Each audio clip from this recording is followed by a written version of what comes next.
Choraibari ওয়াশপোস্টে নেশাজাতীয় cough syrup আটক, 2 রাত গোপন রাখায় উঠেছে প্রশ্নের ঝড়।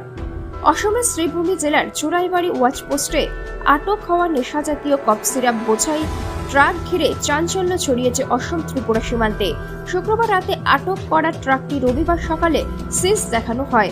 আর এই 2 রাত একদিন গোপন রাখার রহস্য ঘিরে উঠেছে হাজারো প্রশ্ন।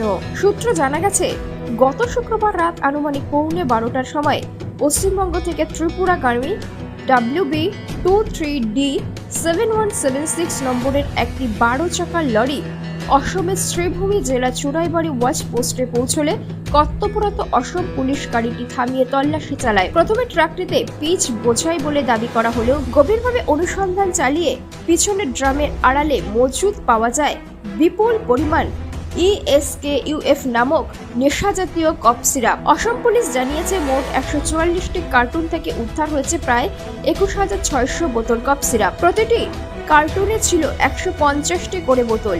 কালোবাজারে এর আনুমানিক মূল্য 1,08 লক্ষ টাকা। পুলিশ আটক করেছে ট্রাকের চালক সৈয়দ আফ্রিদিকে, যার বাড়ি পশ্চিমবঙ্গে। জিজ্ঞাসাবাদে সে জানিয়েছে, 12,000 টাকার বিনিময়ে মালটি পশ্চিমবঙ্গের মালদা এলাকা থেকে নিয়ে এসেছিল এবং পণ্যটির প্রকৃত মালিক সম্পর্কে তার কোনো ধারণা নেই। তবে এখানেই শেষ নয়। অসম পুলিশের এক নির্ভরযোগ্য সূত্র জানিয়েছে, ট্রাকটি শুক্রবার রাতেই আটক করা হলেও রবিবার সকালে এসে তল্লাশি ও সিজ দেখানোর ঘটনা সন্দেহ উত্থাপন করেছে। অভিযোগ, এই সময়ের মধ্যে ট্রাক থেকে প্রায় সিংহভাগ কফ সিরাপ রহস্যজনকভাবে উধাও হয়ে গেছে।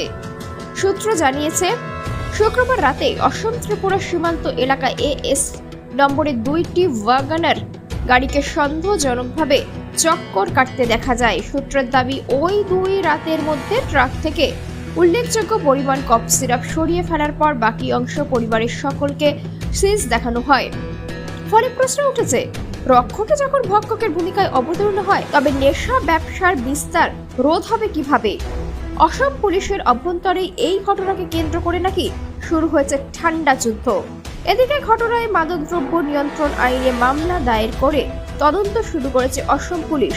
তবে পুরো ঘটনার স্বচ্ছ তদন্ত দাবি করেছে স্থানীয় মহল, যাতে সত্য প্রকাশ্যে আসে এবং দোষীদের বিরুদ্ধে কঠোর ব্যবস্থা নেওয়া হয়। ব্যুরো রিপোর্ট, আজকাল নিউজ। কলকাতা থেকে এসছে, আমি মালদা থেকে এসছি। হ্যাঁ, তা আমার ড্রাইভারি বেতন 12,000 টাকা ছাড়া আমি আর কিছু জানি না।